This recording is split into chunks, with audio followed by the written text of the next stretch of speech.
Humanité. Le podcast.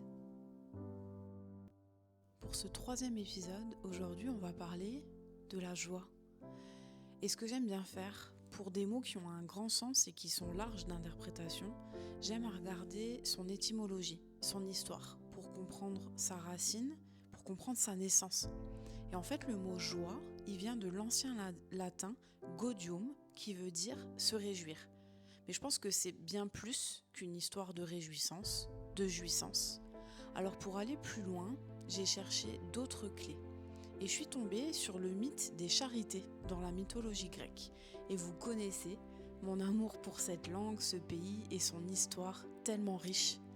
Alors il était une fois 3 déesses, filles de Zeus et d'Eurynome, qui personnifiaient la beauté et la grâce. Alors elles étaient au nombre de 3. L'aînée était Euphrosyne, qui représente la joie de vivre, appelée aussi la joie de l'âme. La deuxième fille était Thalie, qui représente l'abondance. Et la cadette, Aglaé, qui représente la beauté intense, la splendeur. Ce qui nous est donné à comprendre, c'est que la joie appelle la vie. Elle est profonde comme notre âme, abondante à chaque moment de nos vies et est intensément belle. Et je sais pas vous, mais moi, elle me parle plus, cette définition de la joie. Encore dans la mythologie, ces 3 déesses, elles créèrent ensemble des œuvres d'art, dont une robe, appelée aussi robe d'harmonie, qu'elles tissèrent de leurs mains. L'harmonie est donc le regroupement de ces 3 vertus. Et plus tard, la Bible également nous parle de joie. Alors, la gaieté peut être une manifestation de la joie, mais la joie a quelque chose de plus profond qui a sa racine dans le cœur.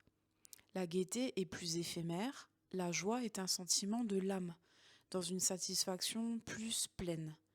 La gaieté, elle dépend essentiellement du caractère, de l'humeur et du tempérament.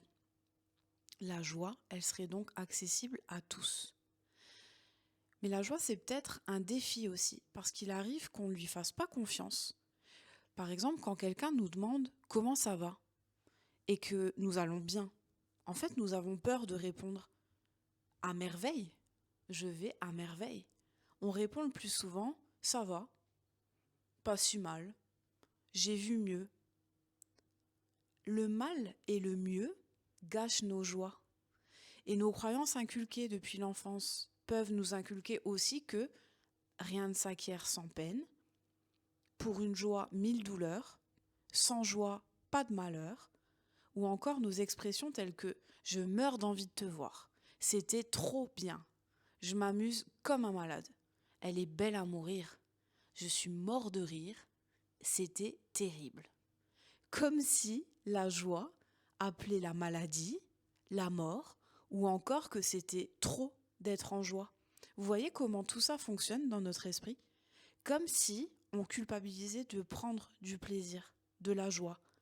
Comme si ça faisait peur de la ressentir, ou pire, de l'exprimer à quelqu'un. Et vous, demandez-vous, dans votre famille, y a-t-il de la joie ? Et voir comment la joie elle est perçue. Soulevez les croyances que cela soulève et à la limite, écrivez-les sur une feuille. Voyez à quel point ces croyances, elles influencent votre état d'être. Maintenant, ce que je vous propose, c'est d'entrer dans la joie, c'est d'y accéder. Puisqu'on sait aujourd'hui, de par les nombreuses études sur notre corps, notre esprit, que la joie, elle engendre le succès, et pas l'inverse, et elle renforce aussi la créativité et l'intuition. Alors pour préparer moi cet épisode, je me suis demandé, mais par quel moyen j'ai le plus facile d'accéder à ma joie ? Et je vous partage ici ce qui m'est venu en fait naturellement. Alors la joie, moi, dans mon quotidien, c'est quand je vais créer quelque chose. Ça peut être quelque chose pour le travail, parce que j'ai un travail qui est quand même assez créatif, où je suis quand même pas mal libre, et même carrément libre de pouvoir créer ce que je veux. Un projet que je fais avancer en travaillant dessus, ça peut être en écrivant aussi, puisque j'écris beaucoup, ça peut être en créant avec mes mains, quand je cuisine et que je partage un moment de convivialité autour de ce repas ou ce goûter que j'ai préparé.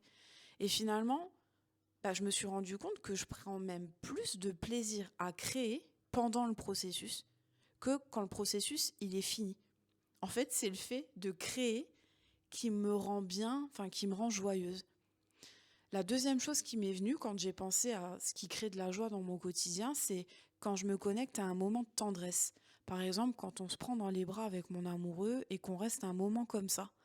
Quand je partage un moment aussi avec une ou des amis et que c'est fluide, qu'on passe un super moment, là aussi, ça me connecte du coup à ma joie.